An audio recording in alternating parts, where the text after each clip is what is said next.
Root over sine inverse x to the power 5, এটাকে, তাই না? এটাকে ইন্টিগ্রেশন করলে কি আসবে?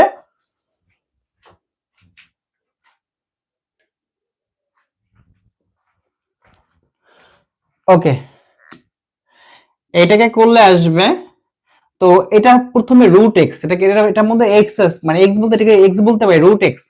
রুট এক্স মানে হচ্ছে 1 ডিভাইডেড 2 রুট ওভার মানে 2 রুট এক্স আর কি, এক্স টু দি পাওয়ার 5। এখন এটা ধরো এক্স ছিল, এটা ছিল sine inverse X. Sine inverse X কে করলে আসবে 1 divided root over 1 minus X square. এখন এক্স এর উপরে পাওয়ার কত? 5, 5 এর উপরে স্কয়ার করলে 10 আসবে, এক্স টু দি পাওয়ার 10। কিন্তু ভাইয়া এটা তো আর এক্স না, এটা X to the power 5, X to the power 5 কে করলে আসবে 5x।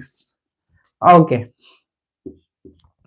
তাহলে এবার কি হয়, লিখতে পারি উপরে 5x, নিচে লিখতে পারি 2 রুট ওভার সাইন, আচ্ছা ওইটাকে আগে লিখি, 1 minus x to the power 10 into sine inverse x to the power 5, এটাই आंसर।